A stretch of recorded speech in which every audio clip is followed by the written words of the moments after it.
Assalamualaikum warahmatullahi wabarakatuh. Apa kabar Ananda soleh-solehah? Semoga Ananda dalam keadaan sehat walafiat tanpa kurang satu apapun. Amin, amin ya robbal alamin. Nah, Ustazah harapkan kalian tetap semangat dalam mengikuti pembelajaran hari ini. Hari ini kita akan belajar muatan bahasa Indonesia. Nah, materi yang kita akan bahas adalah mencari informasi dari teks non-fiksi. Nah, sebelum kita memulai pembelajaran hari ini, alangkah baiknya sama-sama kita lafazkan basmalah. Bismillahirrohmanirrohim. Baiklah Anda semua, hari ini kita akan belajar muatan bahasa Indonesia tema 6. Adapun materi yang akan kita bahas pada kali ini yaitu memperkirakan dan menggali informasi yang terdapat pada teks non-fiksi. Memperkirakan informasi yang berdasarkan judul dari teks non-fiksi. Teks non-fiksi.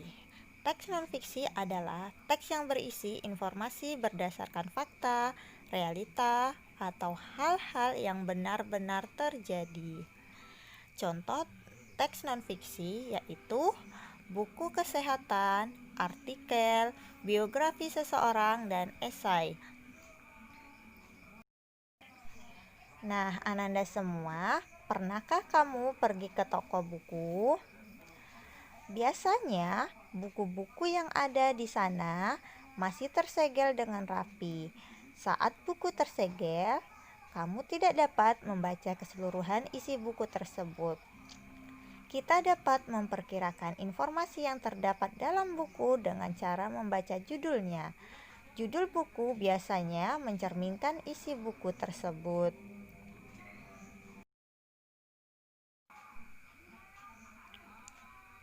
Sama seperti dengan buku, sebuah teks non-fiksi baik dari media cetak atau media elektronik juga dapat kita perkirakan isi informasinya.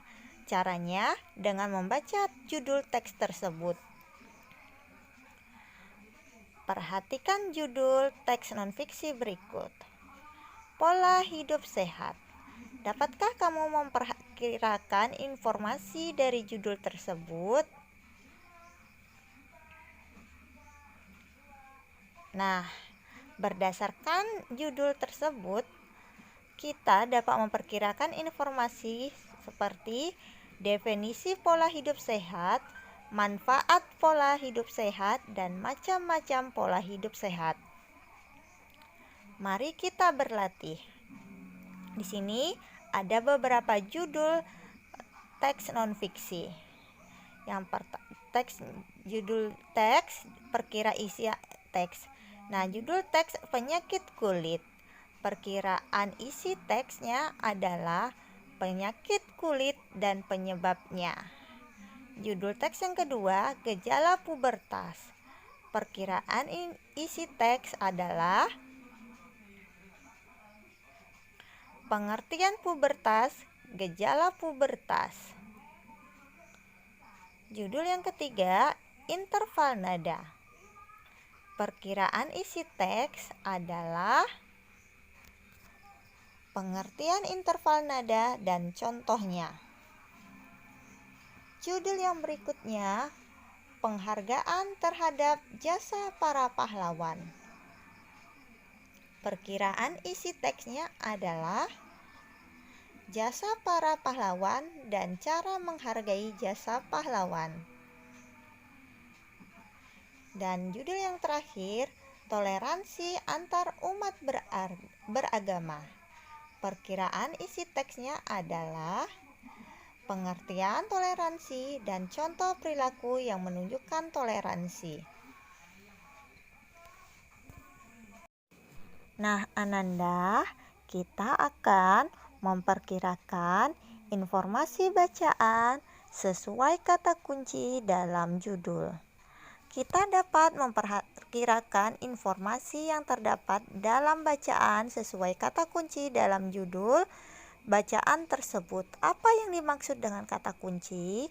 Kata kunci adalah kata atau ungkapan yang mewakili konsep yang telah disebutkan. Perhatikan contoh judul berikut ini. Bahaya jajanan tidak sehat di sekitar sekolah. Kata kuncinya adalah bahaya jajanan tidak sehat. Perkiraan informasinya yaitu tidak semua jajanan di sekitar sekolah itu sehat. Terkadang para penjual menambahkan bahan berbahaya pada jajanannya. Perlu waspada terhadap jajanan yang berwarna mencolok. Judul yang berikutnya, kerukunan di Kampung Wonorejo, Papua. Kata kuncinya adalah kerukunan. Dan perkiraan informasinya adalah Kampung Wonorejo menunjukkan tentang kerukunan dalam keberagaman. Semua warga kampung hidup rukun walaupun berbeda asal-usul, suku, bangsa, agama, dan budaya. Menggali informasi setelah membaca teks non-fiksi. Informasi juga dapat digali dengan cara menjawab pertanyaan yang diberikan. Agar dapat menjawab pertanyaan yang diberikan, kamu dapat melakukan hal-hal berikut ini. Yang pertama, membaca keseluruhan teks dengan seksama. Yang kedua, mencatat tiap informasi penting dalam teks. Yang ketiga, membaca setiap soal yang diberikan dengan teliti. Yang keempat, mencari jawaban-jawaban yang sesuai dari teks yang sudah dibaca. Nah, Ananda, kita akan mencoba menentukan kalimat utama dan gagasan utama dalam setiap paragraf. Di tema sebelumnya, kita sudah belajar tentang kalimat utama dan gagasan utama. Nah, kali ini kita akan mencoba untuk mencari kalimat utama dan gagasan utama dari teks non-fiksi. Apa yang dimaksud dengan gagasan utama? Gagasan utama adalah suatu gagasan atau ide yang dibahas dalam sebuah paragraf. Gagasan utama disebut juga gagasan pokok pikiran utama, pokok pembicaraan, atau pokok pikiran. Perlu kamu ketahui, dalam setiap paragraf informasi yang disajikan teks non-fiksi terdapat gagasan utama, baik tersurat maupun tersirat. Tersurat artinya informasi tersebut ada tertulis di dalam teks. Sementara tersirat berarti tersembunyi sehingga harus kita simpulkan terlebih dahulu.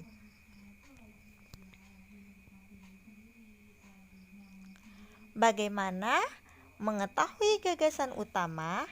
Gagasan utama dapat diketahui dengan dua cara. Yang pertama, membaca dengan cermat lalu menjawab pertanyaan apa yang dibahas pada teks.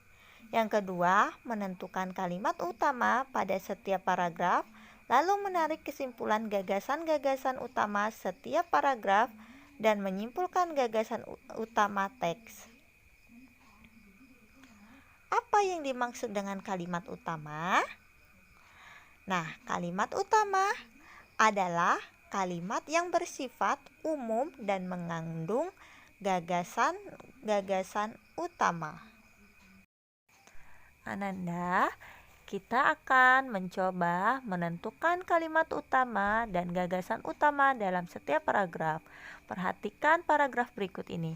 Hak adalah sesuatu yang mutlak menjadi milik seseorang atau sesuatu yang seharusnya diterima seseorang. Hak warga negara Indonesia ditentukan dalam pasal-pasal Undang-Undang Dasar Negara Republik Indonesia tahun 1945. Berdasarkan ketentuan dalam Undang-Undang Dasar Negara Republik Indonesia tahun 1945, Hak warga negara Indonesia banyak bentuknya. Berikut ini beberapa bentuk hak warga negara Indonesia. Nah, kalimat utama. Kalimat utamanya biasanya terletak di awal paragraf atau di akhir paragraf. Nah, kalimat utama dari paragraf ini adalah hak warga negara Indonesia banyak bentuknya, terletak di akhir paragraf. Nah, untuk gagasan utamanya kita bisa melihat dari kalimat utama. Nah, di kalimat utama ini ada gagasan utama dari suatu paragraf ini. Gagasan utamanya adalah hak warga negara Indonesia. Contoh yang kedua, setiap warga negara Indonesia berhak mendapatkan perlindungan hukum. Hak ini dapat diperoleh warga negara Indonesia salah satunya dalam bentuk perlindungan hukum saat menjadi saksi dalam perkara hukum. Perlindungan hukum juga bisa diberikan atas hak kekayaan intelektual seseorang seperti hak cipta. Sebagai contoh, hak cipta dalam penerbitan buku. Biasanya yang menerbitkan hak cipta atas isi buku adalah penulis atau penerbit. Kalimat utama dari teks tersebut adalah setiap warga negara Indonesia berhak mendapatkan perlindungan hukum. Ini terletak di awal paragraf. Gagasan utamanya adalah hak mendapatkan perlindungan hukum. Nah, contoh berikutnya adalah mengapa harus melaksanakan hak. Pemenuhan hak warga negara Indonesia berkaitan erat dengan upaya pemerintahan Indonesia dalam mencapai tujuan nasional Indonesia. Kamu tentu sudah memahami tujuan nasional Indonesia sebagaimana tercantum dalam pembukaan Undang-Undang Dasar 1945 di alinea keempat. Nah, di sini kita akan menentukan kalimat utama dan gagasan utama setiap paragraf. Nah, pada paragraf 1 yang di atas, kalimat utamanya adalah pemenuhan hak warga negara Indonesia yang berkaitan erat dengan upaya pemerintahan Indonesia dalam mencapai tujuan nasional Indonesia.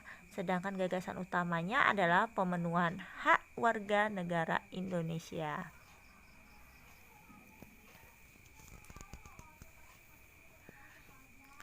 Paragraf yang kedua, untuk mencapai tujuan nasional ditetapkan hak-hak dan kewajiban warga negara Indonesia dalam pasal-pasal Undang-Undang Dasar Negara Republik Indonesia.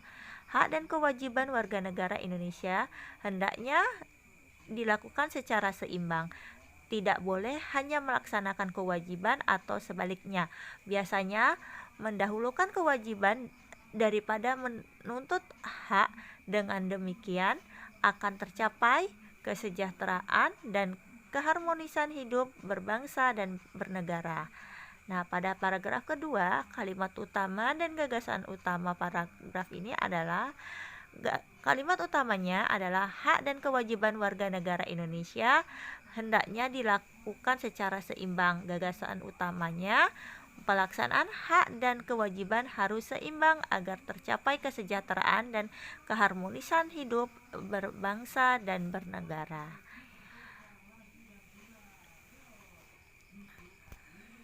Paragraf ketiganya, pelaksanaan hak warga negara Indonesia merupakan hal yang penting. Misalnya, melaksanakan hak dalam pemilu. Pemilu merupakan kegiatan yang memilih orang untuk mengisi jabatan politik tertentu. Keikutsertaan warga negara dalam pemilu sangat penting untuk menentukan kebijakan dalam kehidupan berbangsa dan bernegara. Dengan pemilihan secara langsung oleh rakyat, diharapkan pejabat politik yang terpilih bisa melaksanakan amanah rakyat dengan menjalankan perintah berdasarkan atas kedaulatan rakyat. Jadi, kesejahteraan rakyat akan lebih diperhatikan. Paragraf ketiga ini kalimat utamanya adalah contoh pentingnya pelaksanaan hak warga negara. Gagasan utamanya pelaksanaan hak warga negara Indonesia. Nah, Ananda, kita sudah menentukan kalimat utama, gagasan utama dari suatu paragraf. Kita akan mencoba menentukan gagasan utama dari teks non-fiksi. Nah, menentukan gagasan utama dari teks non-fiksi ini dapat kita lakukan menggabungkan gagasan utama dari setiap paragraf dan kita tarik kesimpulannya. Nah, dari situlah kita akan menemukan gagasan utama teks non-fiksi. Nah, contohnya di sini dari gagasan utama ketiga paragraf tadi kita gabungkan, kita tarik kesimpulan, dapatlah gagasan utama teks non-fiksi ini adalah pelaksanaan hak untuk mewujudkan kesejahteraan rakyat. Baik Ananda, kita akan menemukan informasi penting berdasarkan gagasan utama dalam setiap paragraf. Perhatikan paragraf berikut ini. Dampak pelaksanaan tanggung jawab. Pelaksanaan tanggung jawab sebagai warga negara Indonesia memiliki berbagai dampak, baik positif maupun negatif. Jika semua warga negara memiliki kesadaran untuk melaksanakan tanggung jawab sebagai warga negara, maka akan tercipta kesejahteraan masyarakat. Sebaliknya, jika warga negara tidak memiliki kesadaran melaksanakan tanggung jawabnya sebagai warga negara, maka tujuan negara yaitu masyarakat sejahtera tidak akan pernah terwujud. Pada paragraf pertama ini, kita akan menemukan gagasan utama yaitu dampak pelaksanaan tanggung jawab sebagai warga negara. Dan informasi pentingnya adalah pelaksanaan tanggung jawab sebagai warga negara memiliki dampak positif dan negatif. Contoh paragraf yang kedua. Salah satu contoh pelaksanaan tanggung jawab sebagai warga negara adalah melaksanakan kewajiban membayar pajak tepat waktu. Pajak yang dibayar oleh warga negara sebenarnya digunakan untuk pembangunan bangsa. Misalnya untuk membangun jalan tol, jembatan, fasilitas umum seperti sekolah dan rumah sakit.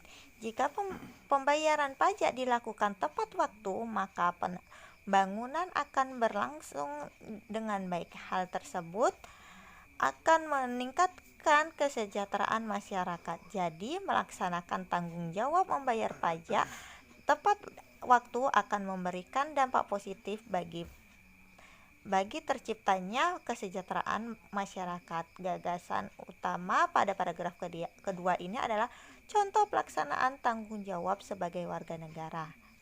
Dan informasi pentingnya adalah contoh pelaksanaan tanggung jawab sebagai warga negara dengan melaksanakan kewajiban membayar pajak. Nah, itulah Ananda penjelasan Ustazah tentang materi hari ini. Semoga Ananda paham dan mengerti. Jika kurang paham dan mengerti, silakan tanya langsung ke Ustazah melalui via WA atau video call. Nah, Ustazah harapkan kalian tetap jaga kesehatan, jangan lupa cuci tangan, pakai masker, dan jalankan ibadah-ibadah harian kalian, baik wajib maupun yang sunnah. Untuk mengakhiri pembelajaran hari ini, marilah kita sama-sama membaca lafaz hamdalah, alhamdulillahirabbil alamin, dan doa kafaratul majelis, subhanakallahumma wa bihamdika asyhadu an la ilaha illa anta astaghfiruka wa atubu ilaik. Nah, Ustazah akhiri, wassalamualaikum warahmatullahi wabarakatuh. See you.